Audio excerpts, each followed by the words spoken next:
Welcome to Cadell Labs How to series. Today, we will discuss and show how to create and configure Microsoft Fabric Lakehouses. Sign in to your Microsoft Fabric app and let's get started.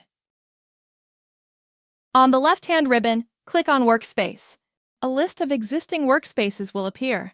In this list, click the plus sign to create a new workspace. A pop-up window will appear on the right-hand side, where you can enter the name of your workspace. Provide a description. Choose a domain and set a picture. Once all the details are filled in, click on Apply. Your new workspace will be ready to use. In your workspace, click on Plus New Item. A list of all available items in Microsoft Fabric will be displayed. From this list, select Lakehouse. A pop-up window will appear where you can enter the name of your lakehouse. After providing the name, click on Create. Your lakehouse will now be available for use.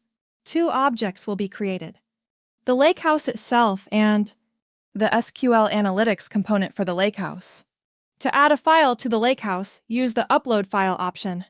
When you click on Upload File, a pop-up window will appear, allowing you to browse and select a local CSV file from your system. After selecting the file, click on Upload. Once the file is uploaded, it will appear in the Files section of the lakehouse. If the file does not appear immediately, try refreshing the page. To create a table from the uploaded CSV file, click on the three dots next to the CSV file and select Load to Table. Then click on New Table. A pop-up window will appear where you can assign a name to the table. Tick the option to use the first row as headers, if applicable. Choose the appropriate delimiter for the CSV file. After selecting these options, click Load.